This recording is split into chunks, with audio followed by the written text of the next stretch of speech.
"This will be our little secret," the man whispered. The girl nodded obediently, though her face was still wet with tears. Later she would ask herself, how could she have ever let it happen?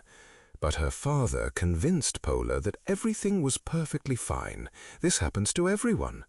Only many years later did she write a book where she told it all.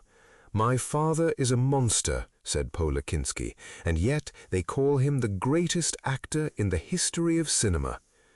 In the mid-50s, when her parents divorced, the girl was only 3.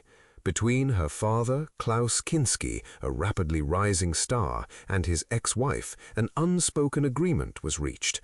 Pola was to see her father regularly.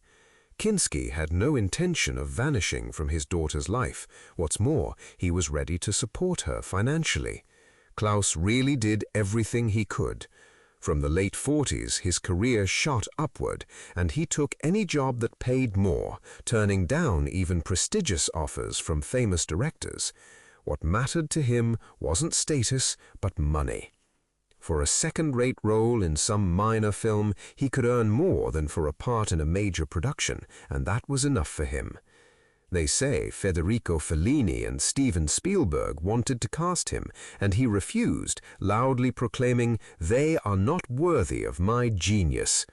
And Klaus Kinski truly was a genius in every role, whether the lead in a masterpiece of world cinema or a bit part in some cheap B or C grade production. He was probably the finest villain the world screen had ever known. Kinski played dozens, hundreds of scoundrels, the possessed, the mad, fanatics, mobsters, vampires. The number of his positive roles you could count on one hand, and even then they were only relatively positive because every time madness gleamed in Klaus Kinski's eyes, every time his nerves, troubled by some devilish obsession, were ready to pull off an unpredictable stunt that sent chills down your spine. He played every role as if it were the last of his life, from the frenzied Aguirre in Werner Herzog's Aguirre, the Wrath of God, to some Russian spy who appears for a couple of minutes in James Glickenhaus's The Soldier. He dissolved into every role completely while remaining himself.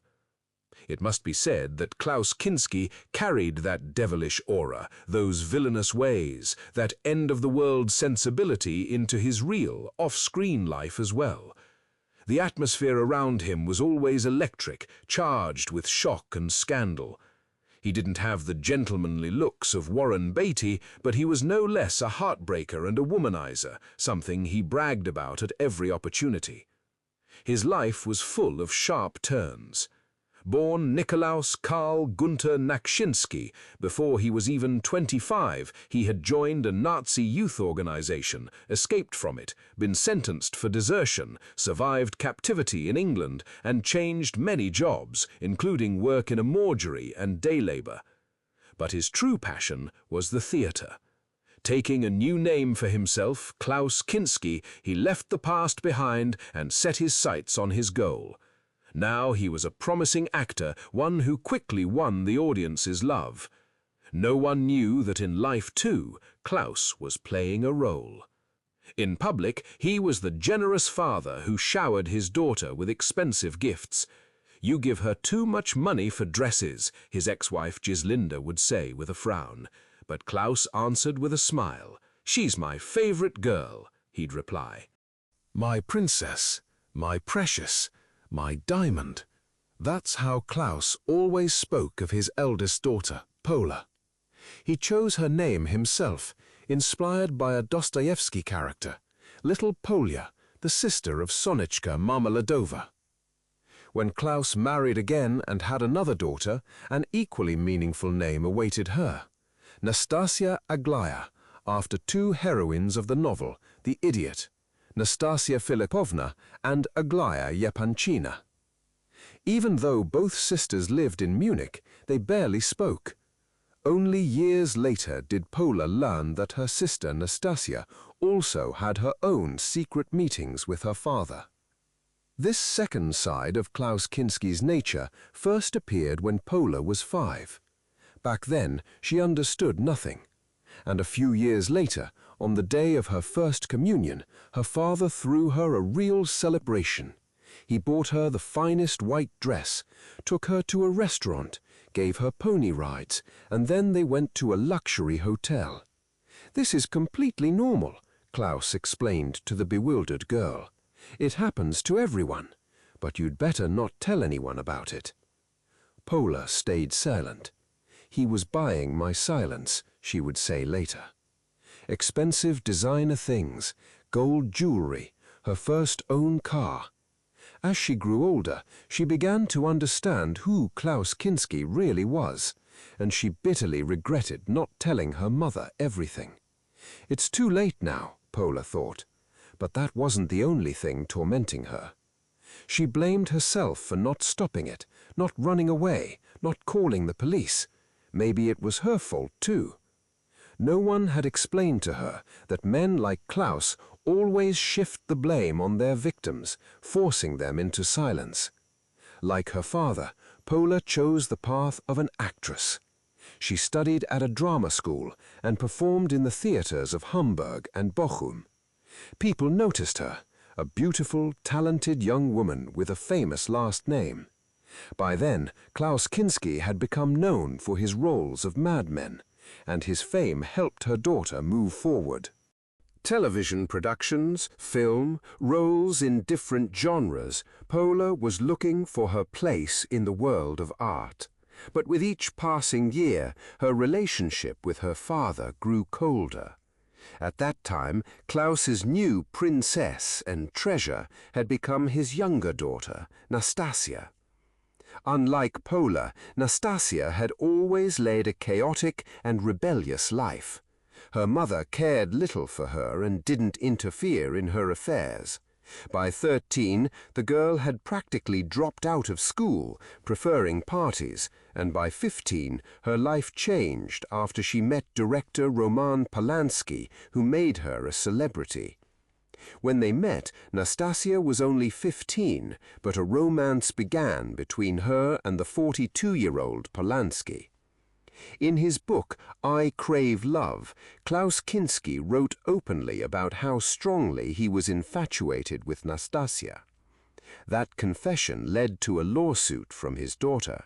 "This is slander," Nastasia declared, insisting that her father had only fantasies and that nothing had ever happened between them. Pola only nodded with a sad smirk. "Yes, yes, I used to say that too." And when Klaus died in the early 90s, neither daughter came to say goodbye. Pola married the man she had fallen in love with in her early youth. He became her one and only love, and her only husband. In the marriage, she had 3 children, to whom her mother told nothing of the family's secrets. Only in 2013 did Pola decide to break her vow of silence. Her book, Out of the Mouths of Babes, became a sensation, including for her sister and younger brother, since Klaus Kinski had been married 4 times. "I want people to know the truth about my father," Pola said. When she was asked why she had stayed silent so long, she gave the same answer every time. "I couldn't. It was too terrifying and too disgusting." "You're a real hero," told her sister, and she admitted that she wept over the book. The main question, did no one really suspect anything? The girls' mothers? Pola's mother might perhaps have noticed something was wrong, but as for Nastasia's mother, everything was clear. The woman was drowning in alcohol and far from real life. Almost nothing concerned her. And what about Klaus's colleagues? Did none of them notice his intense interest in young girls? Or did his shining star on the screen blind everyone around him, keeping them from seeing the shadows? They still consider him the greatest actor in history, Pola says bitterly, and it's true. Klaus Kinski is immortalized on the Walk of Fame, and in drama schools in Germany and the United States, his work is studied as a model of acting mastery. The legend of Kinski, the living genius, has eclipsed everything else.